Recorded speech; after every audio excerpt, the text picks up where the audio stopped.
What's going on, guys? Question and answers today. Got two questions that I've had recently. Similar topic, basically the same kind of question. So we'll talk about this a little bit. First question was someone's been on keto, carnivore for a while. They're noticing that their bicep size in particular is actually getting smaller, and they're wondering what they need to do to increase their lean mass. Do they need to eat more? Do they need to start adding carbs back into their routine? And then another question, similar, is what do I think about carb cycling on keto or carnivore? Um, Basically, here's the way I look at it. From all the information that I've read, all the information that I've seen, all the coaches, doctors, clients that I've had, people that are doing variations of cyclic keto, no carbs at all, 100% carnivore, low carb, just all the different variations. The only major difference is all of them, okay, just understand, all of them are moderate to high protein, regardless of what level of carbs we're talking about. All of them are moderate to high protein. The only person that I would say is not would be a high fat, which is moderate to low protein, which is what Keto Savage Rob Sykes does. Um, that's an outlier. I think that's like a special configuration and meets some specific requirements. We're not going to talk about that. We're talking about carbs right now. Um, but again, that's zero carbs. Okay, keep that in mind. When we're talking about carbs, we're talking about whatever combination of macros, moderate to high protein, low to no carbs, or cycling large amounts, very large amounts of carbs in on a regular basis. Um, the information that I've seen, all the anecdotal personal experience that I've had with people is that the muscle increase, the lean mass increase across all of them is basically the same. Okay? Whether you use carbs or not. Carbs, in my estimation, in my experience, do not help you grow muscle any faster than going high protein without carbs. Okay? Muscle is built using protein. I have not seen any information that shows me that carbs help build muscle.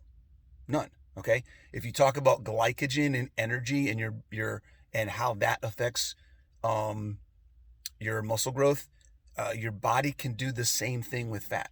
That's what being fat adapted, that's what being ketogenic is all about. Okay?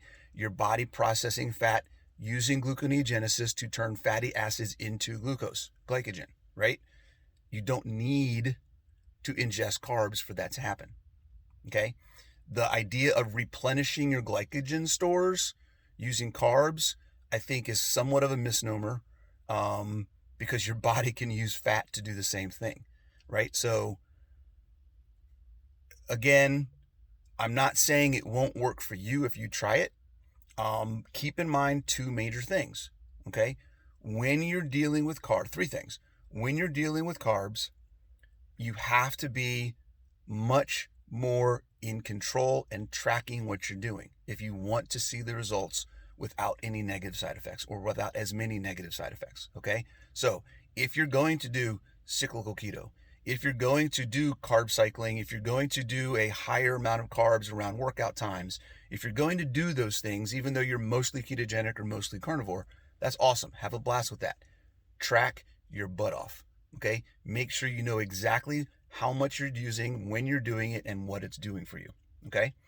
If you're not seeing a difference, if you're seeing excess body fat gain, which is another side effect, it's number two, another side effect of the carbs, right? When you ingest more carbs, in many cases, particularly if you're not being super, super, super specific in tracking, you're going to see fat gain. Okay? The traditional idea of bulk to get stronger and cut to get leaner, get leaner and you'll get weaker, right? Is where, because of carbs. It's because of carbs, okay? Personal experience. Talk to Rob Sykes. Talk to dozens, hundreds of other people that are out there that have bulked without carbs. It is possible. It is more efficient. It is less stress in your body. That's the third thing. Okay? Carbs increase inflammation. Carbs increase oxidative stress. Therefore, carbs reduce the time extend the time in which it takes to recover. Your recovery between sets, your maximum recovery volume will decrease, right? Your recovery will increase. The amount of work you can do and still recover to do more work again is going to increase as well, right? Or decrease. The time will increase. That's a little confusing. Okay, let me say that again to make sure you guys get that. Your maximum recovery volume, the amount of work you can do in order to recover in a reasonable amount of time to do that work or more again, is going to decrease.